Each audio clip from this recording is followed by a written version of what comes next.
Hello again. This is my Friday night AMA.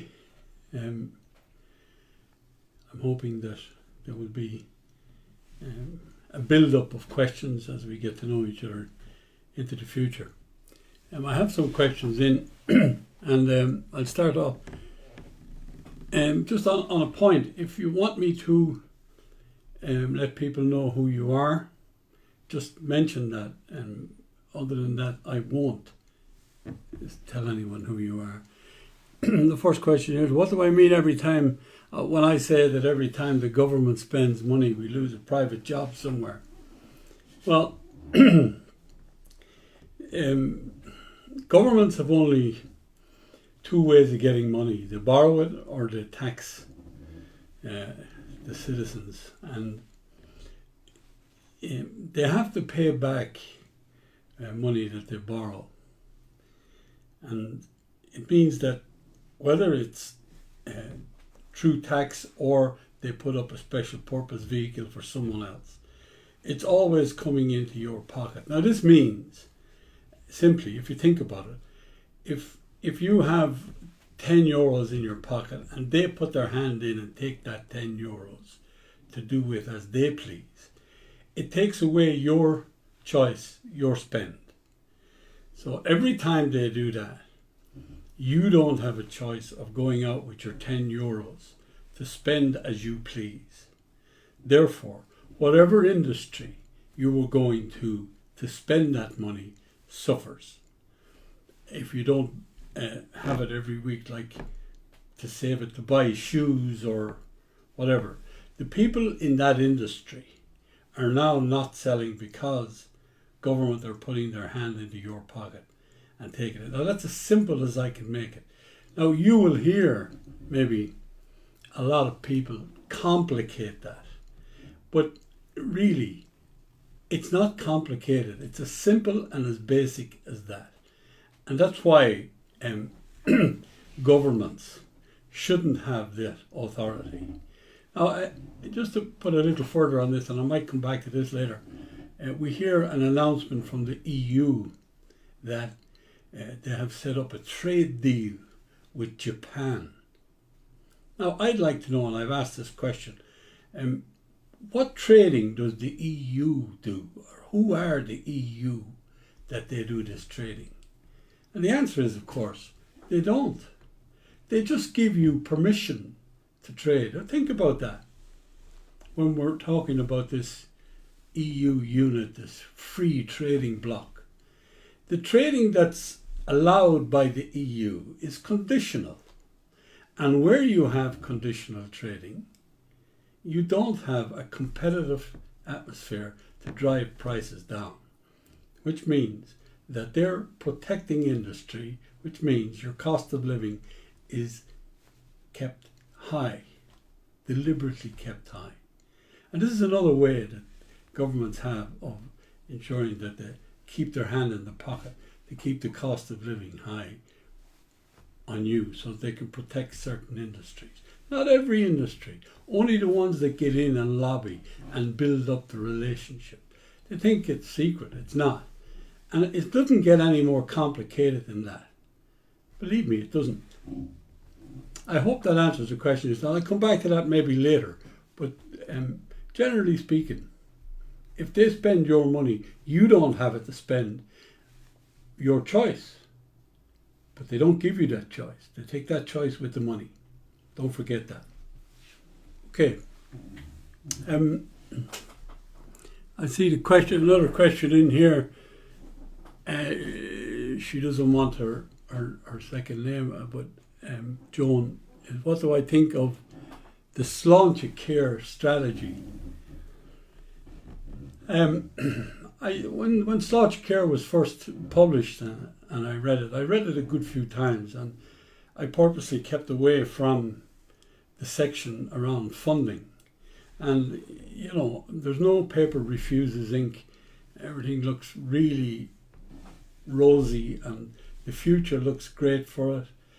The only problem is we've heard it all before and we have the same problems as we have before. There's no money. They don't know how to fund this. The management system within the civil service is at best in disarray. Now, I say that and everyone will say, oh, everyone is working hard. And you just say, well then, where are the signs that they're working hard? There are splinter groups, for the want of a better term, popping up all over the country with regard to the different problems associated with our health services. And these are just symptoms, manifestations of bad management. Why are these little groups popping up for self-help if the service that was being paid for, and dearly I might add, were doing their job? Now that's down to people within the health service part of the civil service not taking responsibility, real responsibility for it.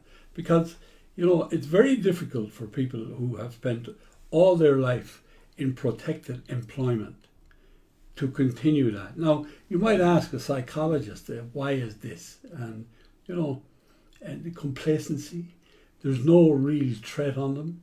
It's like walking past a dog that is going to only bark, no bite. There's no real accountability. Therefore, there's no real service. Again, I'm trying to keep this as basic and as simple as I can. But if there are people out there, and this is something else I want to say, if there is anyone out there that wants to challenge me on anything I say, I have no problem coming on this medium or any other medium and meeting them to discuss and debate these issues. So don't feel that I'm hiding here. I'm running my own service here, trying to reach out to the electorate, because I'm not depending on newspaper or television or radio, local stations to do it. I've had my experience with them. So, just on the point, I'm here, very visible. You call it, you show up, your cameras, nothing hidden, and let's debate the issues that you say that I'm telling lies about or I'm not correct about. I'll meet you, no problem. Go back to the Sláinte Care. One of the issues, just the other day, reading through lots of extra money for mental health services. What they don't mention is that they took an awful lot of money away from them in the first place. And then they allowed services to deteriorate. And worse again, even the management behind that is at 6s and 7s. And again, if you want to sit down and argue out the point, I'm here. So what do I think of Sláinte Care? Deja vu with no money. They've no solid, sustainable way of funding the service that they're seeing in there. And we're going into the future. Remember, people are getting older. We're going to have over 1 million people over 85 years of age into the not too distant future are going to need a lot of help. Where are the plans being laid for this? That's not getting your seat on the UN Security Council is not the answer. So that's what I think of it. I hope it answers your question. If you want to come back during and ask me more about it, I will. Thank you. The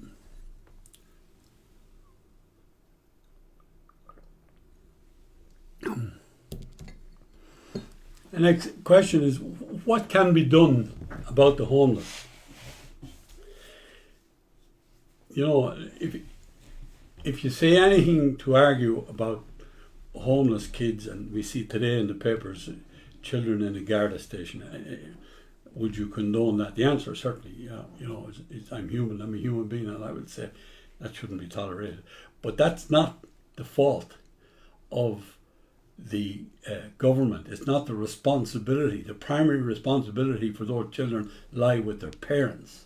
And what happened there with them wasn't something that wasn't in existence 2 days ago, and then all of a sudden happened last night. Right? There's there's a big debate to be had, and I see social media. My social media threads are full of what the best word I can use. They're full of this socialist ideal, this ideology that money can be plucked from the air to provide for everybody, free at the point of service. Now, I have suggested, by way of housing, how I would produce money to the people who are looking for the housing, and the private sector would build them. And it would also mean that because we're getting this money, your money, by the way, it's just your pension from the future that I'm suggesting that you get early. The people who are away, diaspora they're called nowadays, working away in England, America, Canada, would only be too happy to come home, where they're coming home to this new-found work and a new opportunity to have their own home. Now, the question for me is, when you say the government have to start building houses, why is it that when you look at a housing estate, or two housing estates, one private, one built by the government, how is it that you know immediately which one has been built by the government and which one has been built by the private sector? So I want to take away all that stigma away from this social gap that's in the place. Give the people the money, let them buy their own house. Go out, see what's for sale out there, and go out and buy them. Now, you can make this money available now. The technology is available to keep the records of all this. There's no problem for this. So when you ask me what I would do with regard to helping the homeless, that's what I do. I put the people, they're well able to do it themselves. They know where they want to live. They know that all they're getting is their own money. It's very easy when you look at government talking about setting up these special funds for rainy days. It's no wonder we have a homelessness crisis in Ireland when you hear governments talking about setting up funds for rainy days. Like, their job is to prevent rainy days. Now, they have that job. They're definitely not able to do it. Now, I'm not coming in with a big knife at the government in the sense the current government may be a little bit hard in heart, but the last crew that were in for 14 years just completely ignored all this. And when it was suggested to one of them that led it at the time, he started talking about go away and take your own life. Don't be talking to me about these things. So there is a responsibility there. But when you hear the government, even the current government, saying we have to start putting money away for a rainy day, that tells me that they're lost. They don't know what they're at. Right? They have no contingencies. They have no succession. And, you know, there's this, we have a 5-year plan which comes 2.5 years or 3 years into government, which means that this is a ploy to get them through the next election. We must vote them in again to bring their plan to fruition. There's no secrets here. Right? It's not that difficult to do something with regard to the homelessness. Give people the money. Now, I want to make one more point around this. Buying a house is an investment. Building a home is a personal matter between the people who go in to do it. So, you know, the news media, all this homelessness, it's not so. I mean, there are people who would live in sheds all over the world who have homes. It's the feeling within the family is the home. A house is an investment. It's looked upon as in the market. And now there is argument here for the way our economy was allowed to go over the 14 continuous years of the last government. don't forget that when you're thinking about what the problems are. But the way forward is to give the people the money and let them pay it back, the capital sum back over the period of their lifetime, interest free. You walk out to buy a house at the moment, you'll pay, how much would you pay in taxes on that premises to the government? So they're getting a quarter of it back immediately. So, we can do it. It can be done. We just have to have the will. And this is what I would be pushing for if you decide to put me into Dáil here. Again, I can come back at any time to answer. I just move on a bit now to our next question.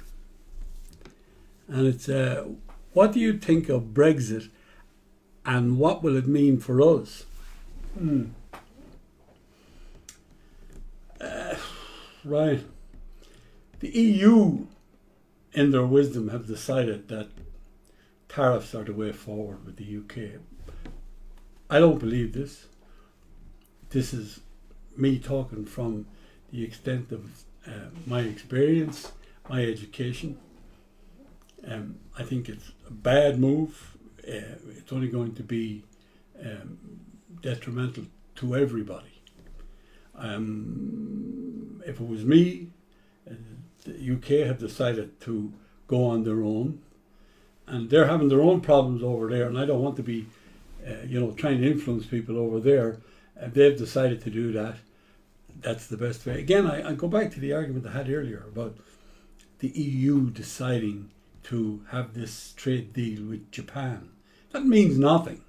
And the UK are seeing this as meaning nothing, but still they're answerable to the law of Brussels, we'd say.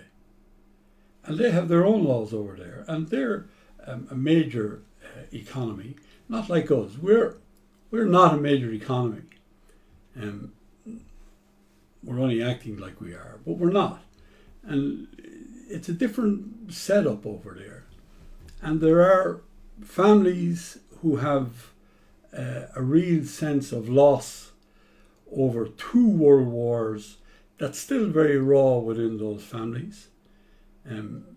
We've never kind of experienced that, other than maybe having people that were within the Civil War, which was a different matter. They're doing what they do. What will it mean for us? Higher prices. It'll shift up our cost of living. Any subsidies that are coming in from Europe into Ireland are now going to be greatly reduced, if not banished altogether. Nothing wrong with that now, mind you. I can come to that later if you wish. I'm not one for subsidies. I want that open market trading, free trading. I don't want any restrictions on the trade. Any trade that you do within the EU or outside the EU is conditional upon getting they're okay for what you're doing. Again, go back to the protectionism. And maybe that's something that the UK, the people in the UK are not totally au fait with. I personally couldn't blame them for that. What will it mean here? There'll be the EU, the UK pound or currency will weaken that little bit, which might make up a little bit of the difference that's going to be imposed from Brussels on everybody in the form of these tariffs. Now, there is a question,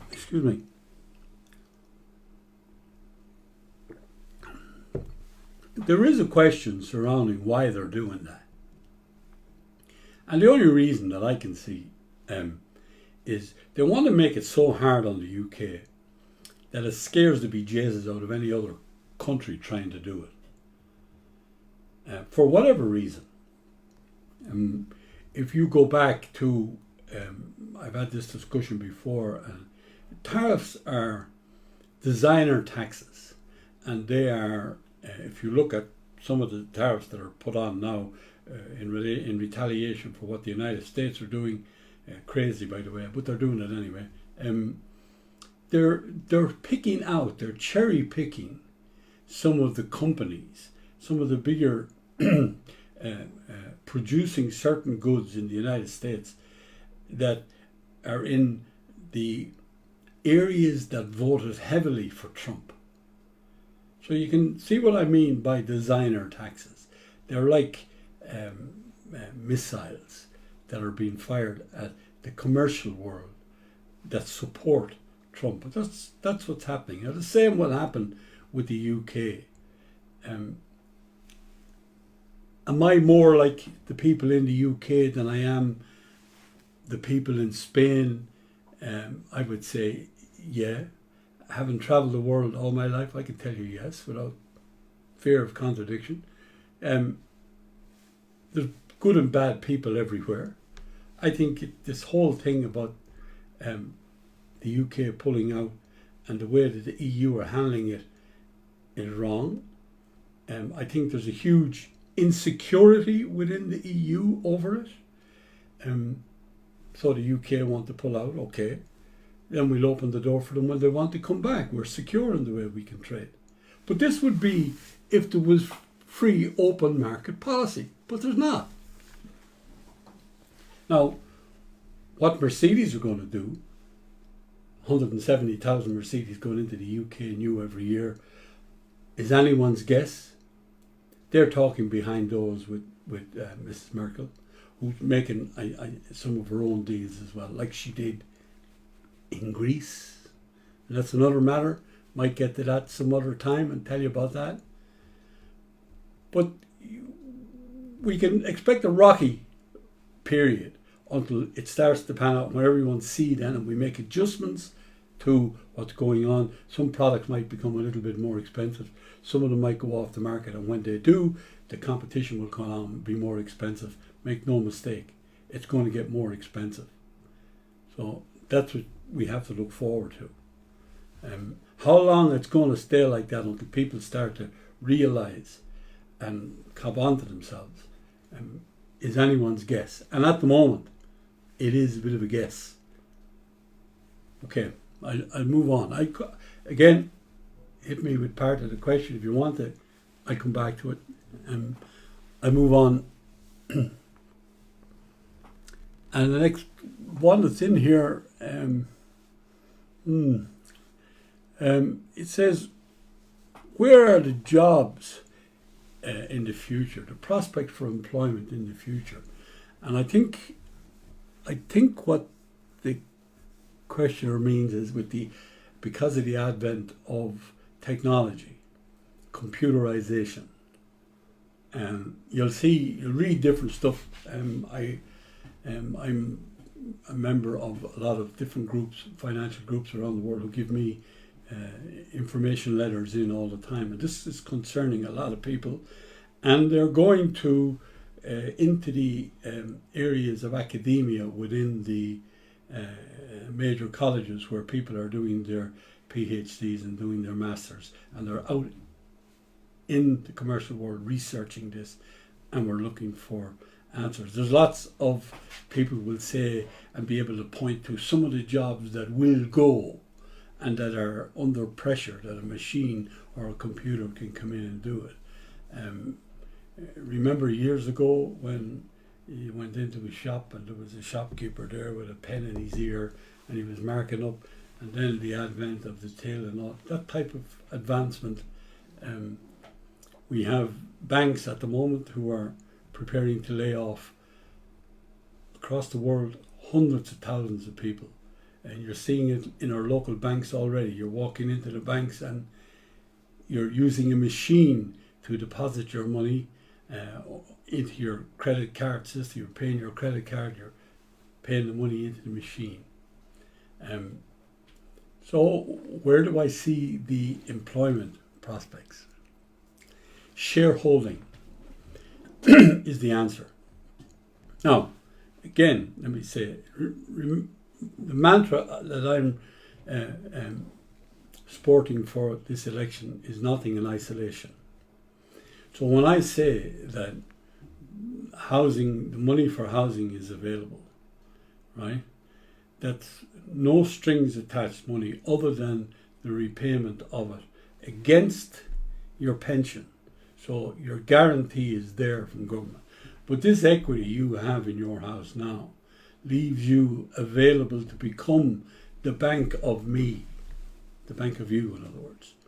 So you can decide what you're going to get into. Now, I would, if you said to me immediately, where would you think the best prospect? We've got to start looking at our energy. You have to start looking at tourism, new money coming in that adds all the time. Now, clever people with the system that I'm proposing for housing would have the money paid back to government very shortly because of the investment returns. Right? Now, there can be provisions made to rid the country of the shyster. If we take this on seriously, we don't want to go through what we've already gone through. If we don't adhere to the history, we're prone to making the same mistakes again. Now, I know that the banking fraternity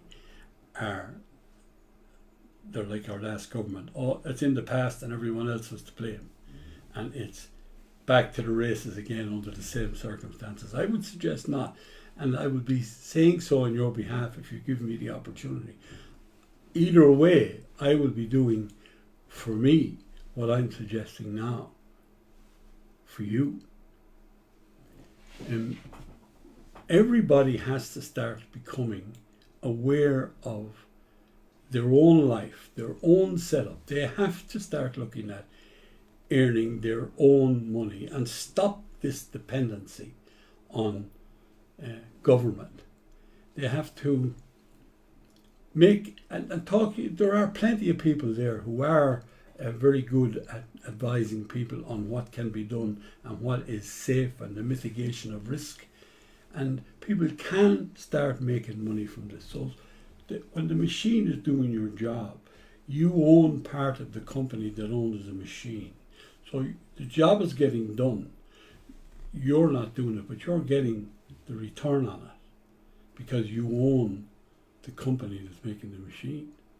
Now, that won't be a great deal of it will be open to a great deal of people. But there's other jobs that will always be there in the sense. And that will take time for those waves, these fluctuations to start to level out till we start to see what jobs people are prepared to still do. Right now, the way it's working is you get certain companies that are offering to do work for you now, delivery of stuff to your door. And this is the start of the whole automation of the connection that you have with these companies who are providing a service or a product that you're willing to pay for. And the signs of that are in the profit. But that profit can be partly yours if you start to take responsibility for yourself going forward. Now, it would be my contention that if you decide that, no, I don't want to do that, you're just too lazy or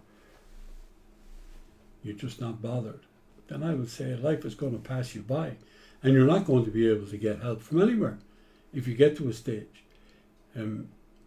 So, responsibility, you have to be a little bit careful as well with it when you're taking it on.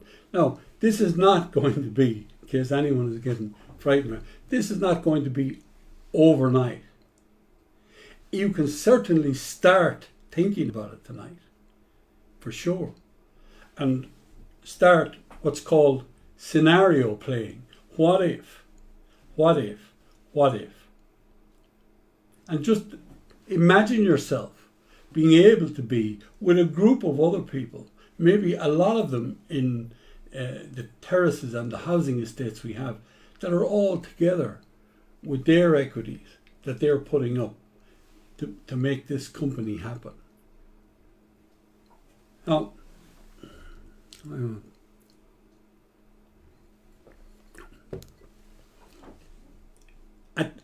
if you do that and you start thinking like that, the automation, the of the computerization is something then that you welcome because you've allowed for it, you're prepared for it, and you're part of it. Now, the only stipulation I would kind of talk about, again, it wouldn't be a forced situation, but as we've experienced, and we see people some people are not as sharp as other people.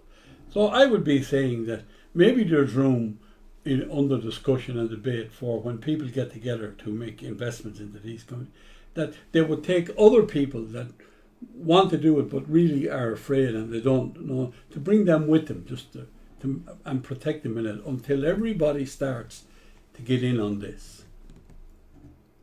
And I think you're neutralizing the problems of future automation when you change your mindset. That's all that has to change. Your mindset has to change. I do believe that what I'm suggesting with regard to the housing and making it available is inevitable. It's your money, your pension. And remember, companies that you work for, they put in a little bit of a contribution into the pension pot as well. Now, people are not wrong when they say, yeah, but that's caught up in an extra charge for the product or service. They're not really taking it off their margins, because at the end of in the final analysis, the company walks away, or the company owners walk away with their margin. And fine, but that's commerce. Don't get bogged down on that. If you look at families in Ireland, in England, in France, and the United States that are wealthy, it's been built up in perpetuity, unless they have been a little bit lucky with a product or they won the lottery or something like that. But generally speaking, you've often heard the term old money. Well, that comes from family to family, right? Now, for some unknown reason, a person works hard all their life and they have something to leave to the next generation, and in steps Mr. Socialist government saying, I want some of that. I don't agree with inheritance tax, especially towards where it affects our farming community. I think that has to be obliterated. Do away with inheritance tax. All taxes are counterproductive anyway, but that one in particular.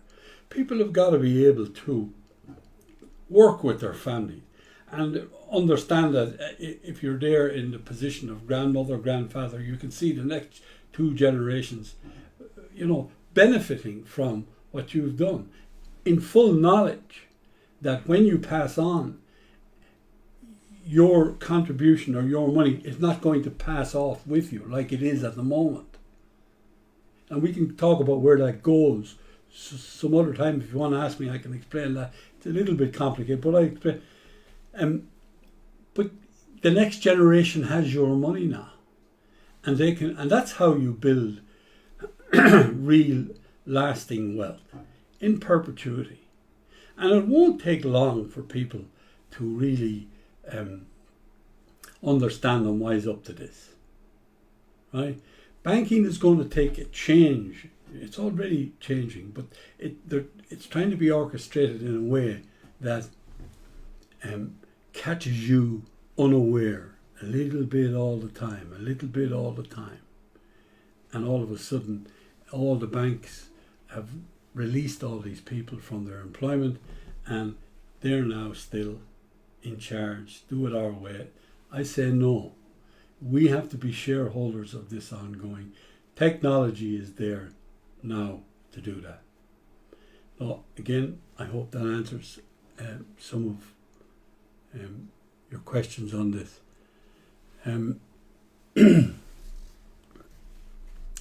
All right, okay. What do I think of the new look for Athlone and the street in Athlone? I've walked up and down it. I think it's great. I've looked at the artist's impression of it. I think it's great. It's cost a few bob, but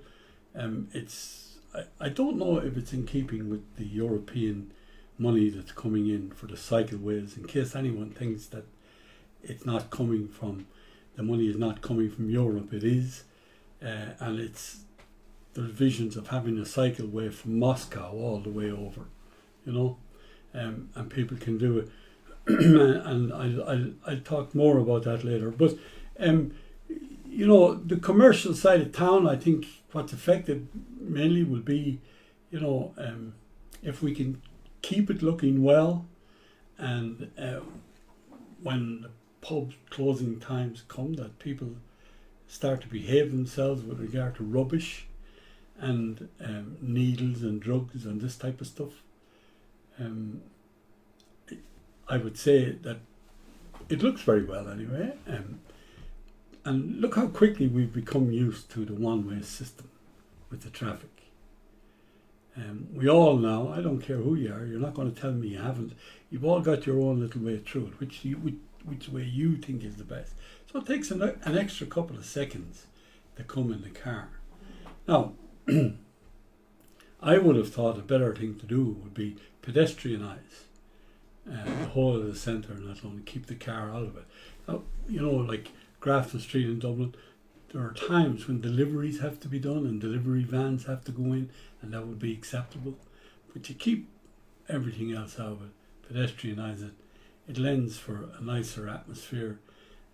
As I say, if we can keep the streets, which look lovely, bright, clean now, if we can keep them chewing gum free and dirt free, then I think it looks very well.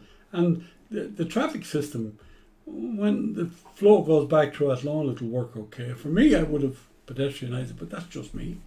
But it looks okay. I give it every chance. And hats off to the guys that built it, changed the look.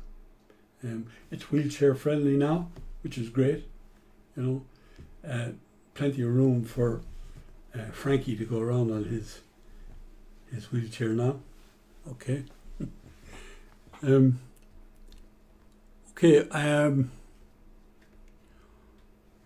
What can we do to bring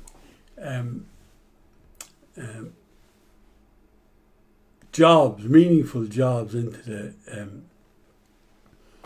the Midlands? Now,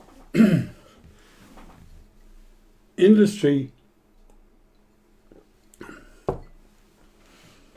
we see immediately comes up there, competition all over the world, and everyone thinks manufacturing and they think of China, and it's hard to compete with the Chinese from the point of view of cost.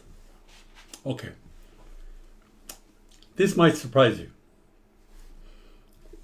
Companies look at the cost base, but not the way you think. What they look first for are the people, quality, the educated workforce. And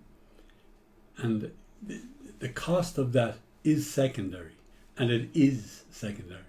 There's no point in someone saying, I can get this cheap. It's like buying a cheap product and then try to put it to work, relying on quality, and it just breaks up in front of you. Nobody wants that. And here's another point I'm going to make. And I'm leaning in that answer towards real education, different types of education, and maybe from an earlier age, that we start to specialise a little bit earlier than having to go through that intensity up as far as our leaving cert. And it's up for discussion on that. And I know that there's a lot of very good, clever people thinking about this. But this is just something from an agriculture point of view, the only thing that you can take out of the country is the produce. You can't take the agricultural job away, right? We've got a great reputation for agriculture here. And again, with nothing in isolation, the opportunities for investment into agriculture has to come because the subsidies that are being paid out from EU into our farming communities is going to stop. rightly so. If you want an idea of how that works really well, look at the agricultural society system in New Zealand. Very similar to ours. Look at the way they're operating now. You talk to farmers down there about getting subsidies. No, they don't want it anymore. They walked away from it, and they'd kill you if you tried to introduce that again down there. So the investment opportunity to get involved, to produce quality food. I have a tendency to use the term organic. I know that Board Bia have a problem with you using the term. They stop farmers from talking about organic. I don't know why. I can guess at it, but it'll only be a guess. The whole of the tourist industry, let's give them something to attract tourists here. I spoke about this before, but it's in relation to the question I got. We have cycleways and walkways, and that's great. But they're in every other country in the world. What is it that the tourist comes here for? The tourist comes here for us, the people, the friendliness of the people. And I want to make a point here, and I think it's a reasonably good point. The Irish are the envy of the world, with a great amount of gratitude going towards our sports fans when they travel with our international teams, our soccer supporters, our rugby supporters, our Gaelic football to a lesser extent, but it's not as widely paid over there. Our hockey, you saw last week the enthusiasm and support for the Irish hockey team. Their countries just can't believe how good the Irish are in this regard. Every time our soccer fans travel, they are ambassadors for this country. They attract huge numbers of visitors in here. Let's not forget that. Now, it's to expand on that is what I would be after. Around the Midlands, as I said before, as specific to the question, Longford, Westmeath, Leitrim, Roscommon, around the lake, the Loughree Lake. A built-in system of transport where you hop on, hop off with a ticket, the same way you do in all the major cities. And then the local people building up the tourist elements to attract these. Now, we could have a situation where, in Longford, to stop off, it's like stopping off in Paris, where you have replicas of all the things that are in the city of Paris. Now, you could have that. You use your imagination. You could have a leprechaun city that you could go to and stay over in the bed and breakfast. Airbnb, big thing, right? But it becomes organic. This idea of coming to Ireland, I made reference before, the clean air, carbon-free, carbon dioxide-free air, good hospitality, good quality organic food. Who wouldn't want to spend a couple of weeks in that with very friendly people who know how to entertain, and all these areas spotted around a circuit that has tickets that you can purchase in your own homeland before you come, and you hop off these transportation. Personally, I would look at putting in a cable car system where you can do that. Someone would say that'd take a bit of doing, and I'd say yeah, we're well able. So when you think about how we expand and create those jobs, again, you're looking at people then not looking at our condensed cities, and as a result of that, the demand on housing starts to go down, and as a result of that, the price of it starts to go down. You know what I'm talking about, that domino. It's a positive domino, and we have to look at it like that all the time. Now,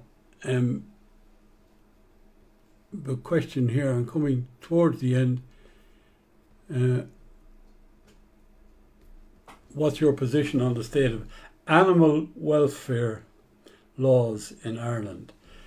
And this is from Rachel. I suppose if we go back traditionally, there was lots of stuff going on that no one knew about.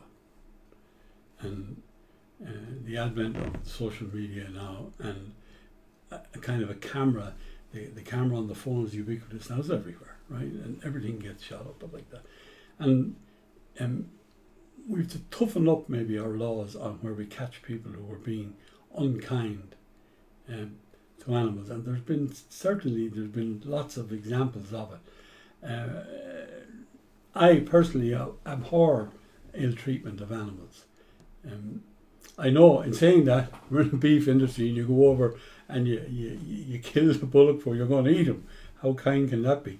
However, that's not what I'm saying. These animals are put to death humanely. I have a problem with halal slaughter for cattle, where they just hang them up by the back legs and cut their throat. I don't know if anyone knows that, but that's what they do to allow the heart to continue pumping, to pump out the blood. It's a religious thing, I believe, more than anything else. I don't know if I'd be happy letting that continue, but that's a debate. For me, cruelty to animals, again, dogs and or kind of domestic pets, certainly, and the horses. No, I would frown upon that, and I would like to think that stern laws could be brought in to make them a deterrent to people. But don't all these things are about the people, and are about the way people are educated, and are about our culture. And we now are starting to lose that. It's all about telephones and selfies, and I don't know if that's. I don't think that lends a great view of how we are going forward as a thoughtful, responsible race. Maybe I'll give it some more thought. But to go back to the animal thing, I wouldn't want to see cruelty to animals, and I'd want a law there that is a deterrent. I'll put it that way to you. Certainly a deterrent, at least. There's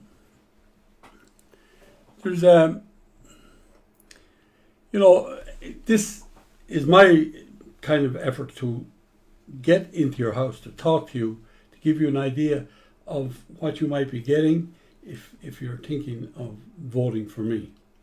And I would ask you, if you agree, okay, and I think this is important to say, if you agree with what I'm talking about,